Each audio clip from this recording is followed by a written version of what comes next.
باب التحریض علی الرمیه. طالبانو د دې باب مقصد دا د امام بخاري وایي چې مسلمانان په دې ورتیز کې چې رمیه زده کړي، ویستل زده کړي طالبانو، خو ګورئ د هرې زمانې خپل ویستل دي. دلته طالبانو انورشاه کشمیري یوه ډېره ښه خبر کړي، دا اوس طالبانو که جنگ شروع سي د مسلمانانو یو طرف ته کفر سره هغه خطرناکې وسلې او د موږ له طرف سره څوک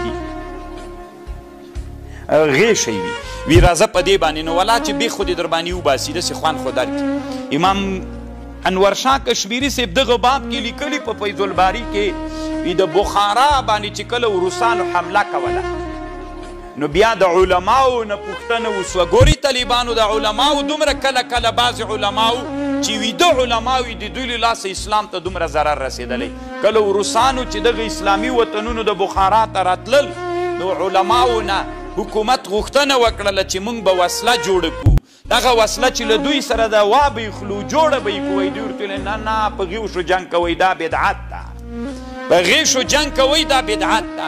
نو همغه و چې دغه منجمدو علماو خبره ومنل شوله.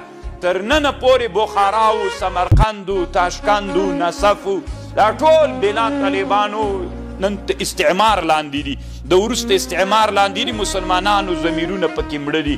علت یې څه شی و طالبانو ورونو؟ د علماو نه متقیزوالی بیداري وله. انورشاه کشمیري صاحب لیکلی دي چې مسلمانانو باندې دا فرض واجب ده چې هغه اسباب او هغه وسلې تیارې کړي چې د مسلمانانو ورته ضرورت وي.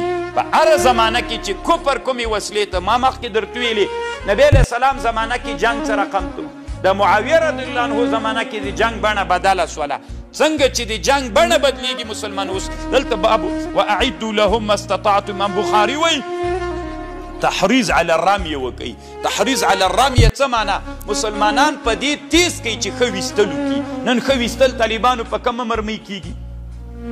په پرمختللو ډرونو باندې کیږي که نه، چې ډرون دلته یي طالبانو چې دلته شنګ ورکړي که نه د عربو په بحر کې هلته د امریکایانو بیړۍ پې باندې وولي، بټنه دلته کېکاږي بلا وهلی داسې مزل کوي رواني که نه 2000 کیلومتره لاړ سي هلته هدف وولي.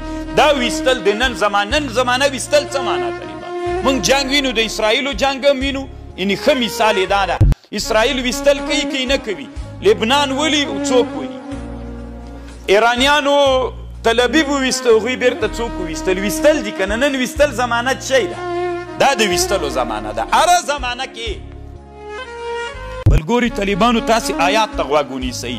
واعدوا لهم تیار کوئ دوی دپاره ما استطعتم من قوه هغه چې تاسې په وس کې وي له قوت نه، ومن رباط الخیل ترهبون به داسې وسله تیاره کوئ چې دښمن پې وویروئ. د تا ګورئ له دې بوشکې نه دښمن نه ډارېږي، دیتا له ټوپک نه دښمن نه ډارېږي، نه هغه دښمن چې له سرحد نه باندې در باندې چې د جنګ بڼه بدلېدونکې ده. ترهبون به عدو الله وعدوکم. قرآن ته تاسې غوږ ونیسئ، داسې وسله تیاره کوئ چې دښمن پې وویروئ. څه شي نه ډارېږي طالبانو؟ له اټومي وسلې نه. څه شي نه ډارېږي؟ له اوږد واټه نه، پلاستیک او د کروس توغندیو نه ډارېږي. دا مسلمانانو تیار کوي، او دا چې مسلمانانو تیار کړه بس د مسلمانانو کار برابر دی، په فضا کې دوی ګرځي. خو دا طالبانو علومو ته مباح ویلي دي یتي خو نو.